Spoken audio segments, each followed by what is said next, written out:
Bonjour, bienvenue à toi dans ce magnifique podcast, Les clés de transformation intérieure qui nous accompagnent sur notre chemin du retour à l'être. Moi, c'est José, je suis propriétaire du centre holistique L'Harmonie, entrepreneur spirituel depuis maintenant 8 ans et j'ai la joie d'accueillir Catherine alias Kate, praticienne en spinal flow et accompagnatrice de changement. Elle joint sa voix à la mienne pour vous accompagner à travers les clés de transformation. Est-ce que tu t'es déjà senti comme un extraterrestre? As-tu déjà eu l'impression de ne pas fitter dans le moule ou de te sentir différent? Et c'est un grand plaisir pour moi de pouvoir me joindre à José parce que j'ai souvent œuvré en loup solitaire et de me retrouver au sein d'une équipe depuis décembre 2023, mais ça me permet des échanges riches avec d'autres thérapeutes. Parce que souvent, quand la vie nous invite à marcher notre propre chemin, c'est pas toujours évident, thérapeute ou pas. On se sent seul dans notre barque et pour José et moi, on trouve ça vraiment soutenant de pouvoir échanger sur ce qu'on vit, tant au niveau personnel que professionnel. Alors on s'est dit que de partager nos échanges avec toi, ben, ça pourrait être bénéfique aussi. Oui. On va se le dire, du moins moi et Kate, on s'en parle souvent quand on s'accroche les pieds dans la porte le vendredi puis qu'on jase pendant plusieurs heures, que sortir des sentiers battus, honorer réellement cet appel-là intérieur, c'est déstabilisant et ça demande vraiment beaucoup de courage, de la foi, de l'audace, puis on va se le dire quand même un peu de folie pour arriver à embarquer dans ce grand manège-là de la vie. Oui, mais quand on vient calmer notre tempête intérieure, ça devient beaucoup plus facile de naviguer tout ce qui se passe à l'extérieur. En espérant que nos échanges puissent t'inspirer sur ton propre chemin. Parce qu'un des défis de la vie, c'est justement ça, trouver sa propre voie. Et certaines clés qu'on va pouvoir te présenter ici peuvent faciliter la marche du retour à soi. Alors, bonne écoute! On se retrouve de l'autre côté.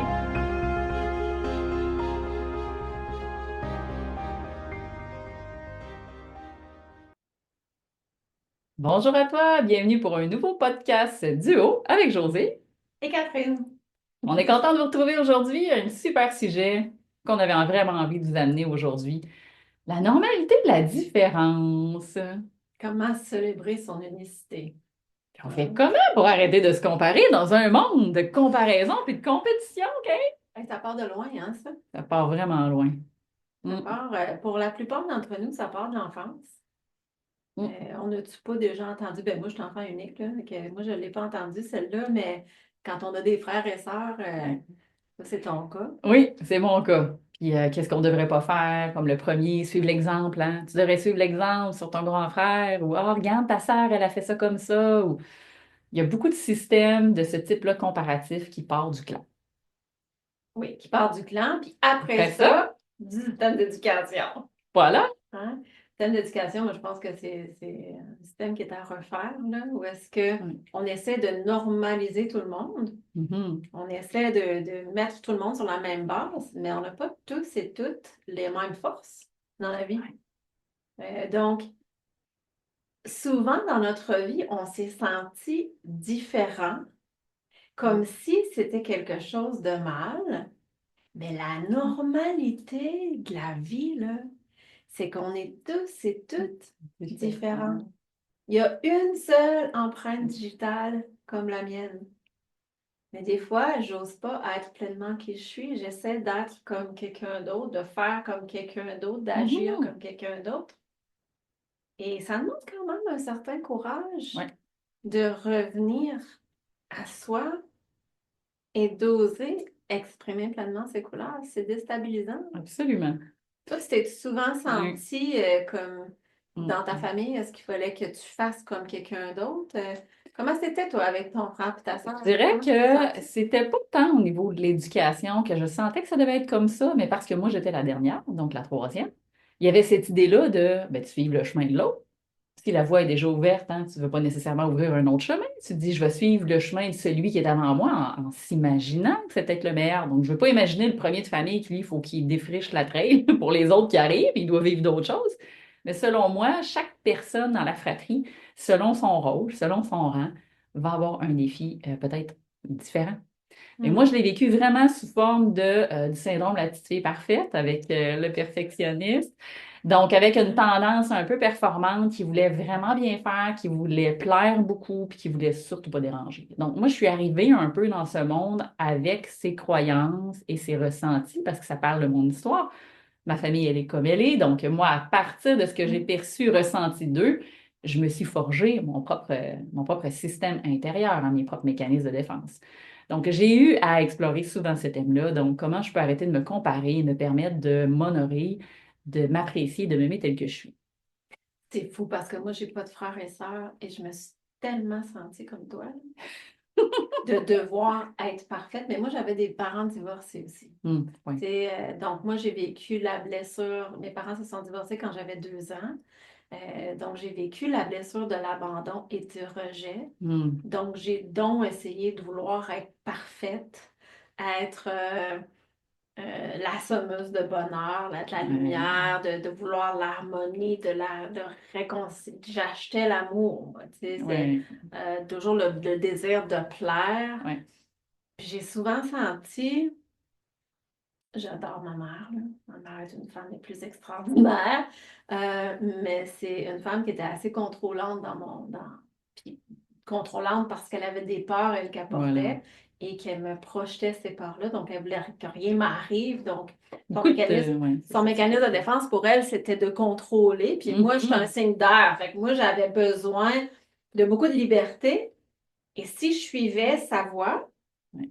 ben là, j'étais la petite fille la plus extraordinaire, aimée, chérie, mise sur le piédestal. Ouais. Mais si je voulais marcher mon propre chemin, ah ben là, ça faisait pas, là. Là, j'étais ci, puis j'étais ça, puis là, Ouh. je sentais que là, c'était pas correct, là. Ouais. Fait que c'est difficile, tu sais, puis ça part de loin, là. Ça, on se crée des mécanismes de protection suite à des comportements comme ça. Puis Ouais. encore là, tu l'as nommé, nos parents, ils ont fait la meilleure Ouais. job qu'ils ont pu avec ce qu'ils avaient. Et on a choisi aussi ces parents-là dans nos croyances à nous. Mhm. Donc, c'était parfait pour l'expérience que j'avais à vivre. Mais ça demande, après ça, un certain travail de Oui, c'est ce que déconstruction. j'allais dire, c'est la déconstruction. Puis dans cette déconstruction-là, moi, ce que j'ai découvert, c'est que plus il y a de la curiosité, d'apprendre à se connaître réellement. Ouais, C'est c'est la comme ça clé. qu'on arrive à se sortir de ces fameux comparables. Parce que plus vous allez vous reconnaître, plus vous allez apprendre à vous aimer à l'extérieur justement des comportements inconscients, des mécanismes de défense et tout ça, plus vous allez pouvoir apprendre à vous apprécier et là, célébrer votre unicité.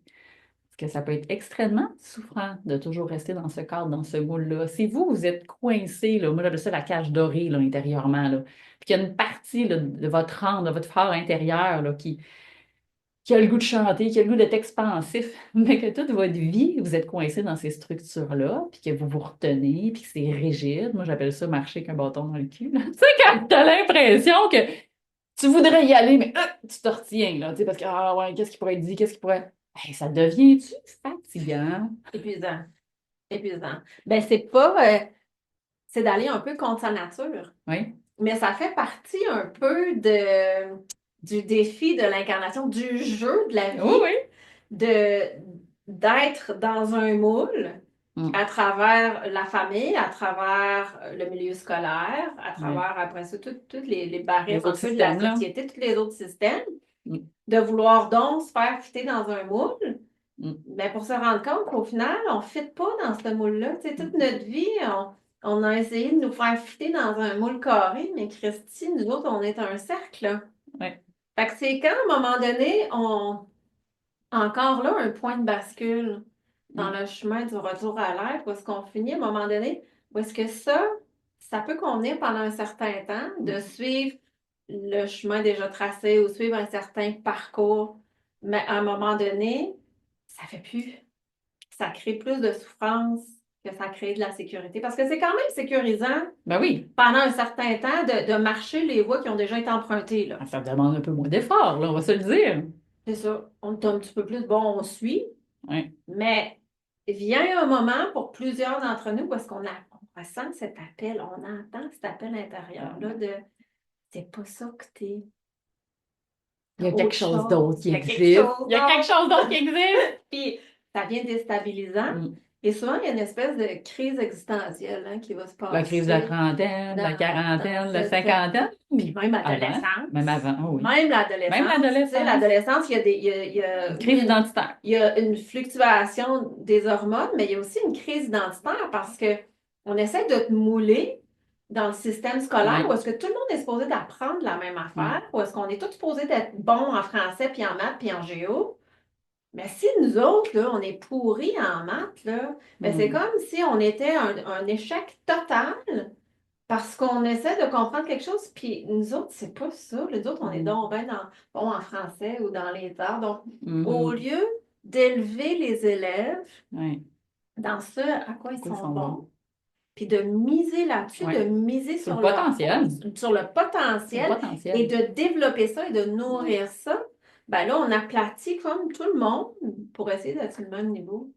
Fait que ça demande Mm, souvent à l'adolescence une espèce de crise existentielle, oui. oui, en lien avec les hormones, mais aussi parce que, hey, moi, là, je suis pas comme tout le monde, Mm, là. mm. Puis là, c'est comme si on tombe dans l'autre Ben, extrême. on va À explorer un place autre de se côté. sentir différent, là, c'est comme, moi, je suis pas comme personne. Mais oui, La rebelle, c'est là que l'archétype de la rebelle, souvent au niveau oui, de ça va l'inconscient, être. commence à s'installer. Ouais, Le rebelle qui a besoin de se redéfinir, qui a besoin d'explorer d'autres choses qui n'ont pas été vues, qui n'ont pas été explorées, vues, ressenties par d'autres. La rebelle, dans le fond, elle vient là pour à la fois vous protéger dans une certaine mesure, dans quelque chose qui ne convient pas.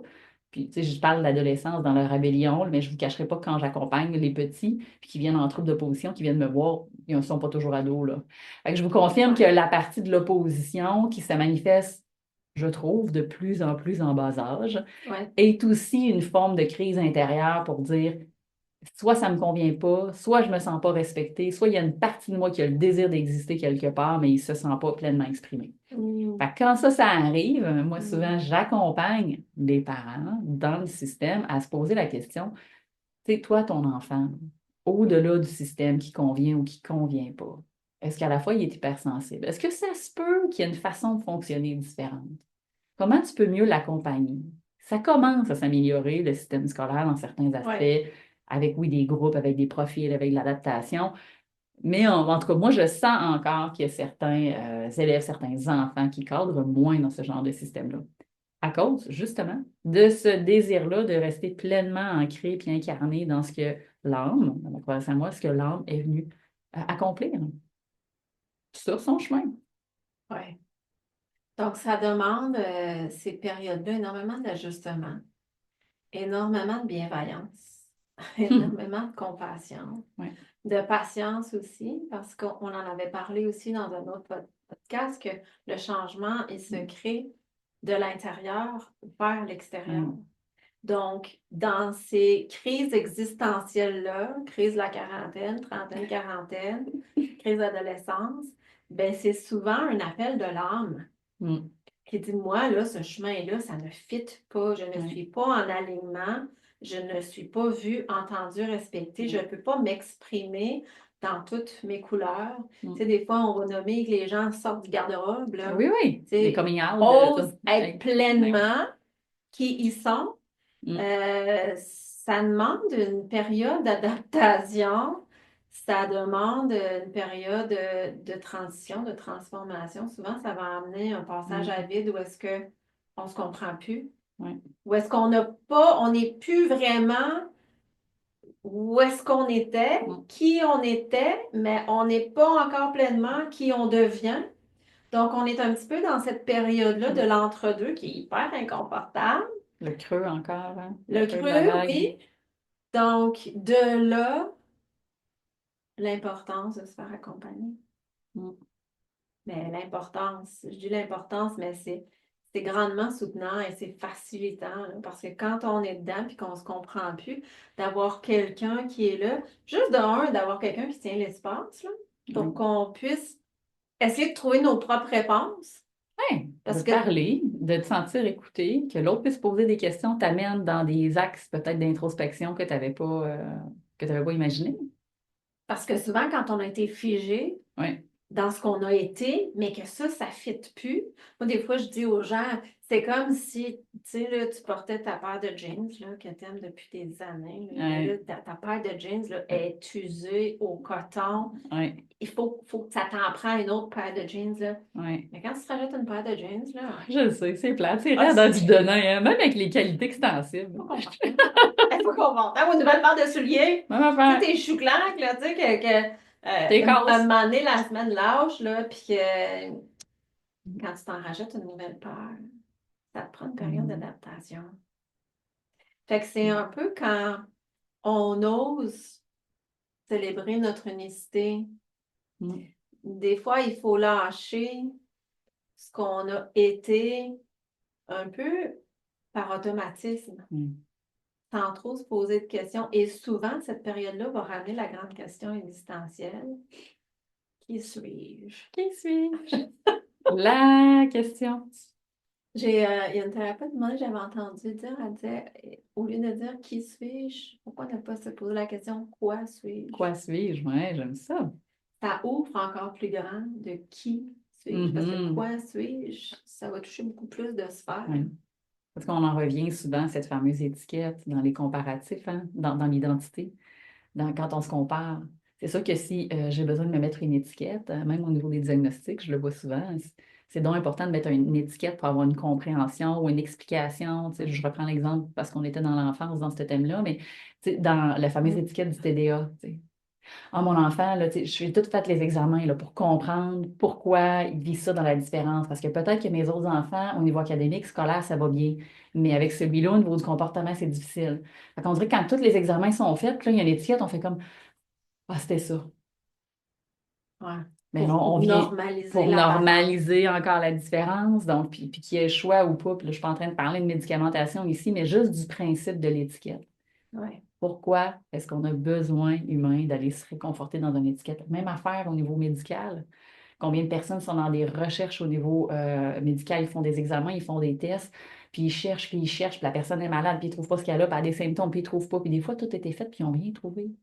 Fait que moi, j'en viens à dire dans ce temps-là, qu'est-ce que le corps, peut-être, au niveau émotionnel, a cristallisé, somatisé présentement. Mm. Ça va être un autre podcast. Ça va être un autre podcast, c'est sûr, parce qu'on va ouvrir sur ce sujet-là, c'est garanti. Donc, rappelez-vous, en conclusion, Kate, Oui. que la normalité, puis que la différence, en fait, c'est beau. Ce qu'on Mais, souhaite, c'est qu'il y ait une différence. mais que, Sinon, le monde serait plat. oui, puis que la différence, c'est la normalité. Trop souvent, on s'est senti un peu à part parce qu'on s'est senti différent, quand en réalité, la différence, c'est ça, la normalité, et que c'est ce qui fait la richesse Absolument. dans le monde. Je suis convaincue. Hein? Donc, arrêtons de nous comparer les uns les autres. Cessons la compétition. Mm. Célébrons notre unicité, puis osons explorer toutes nos couleurs. Toutes nos Alors, couleurs. fait que plus besoin d'être un mouton noir, plus besoin d'être un mouton blanc. Soyons des vaches. C'est Je tout. pousse ça me le temps. En même, la vache, elle est vraiment prisée, là. Elle a Elle plein est de qualités. sacrée. Elle est Elle sacrée, est la vache, sacrée. en même. Hey, merci beaucoup de nous avoir écoutés. On se retrouve pour un autre podcast. Bye bye. Salut.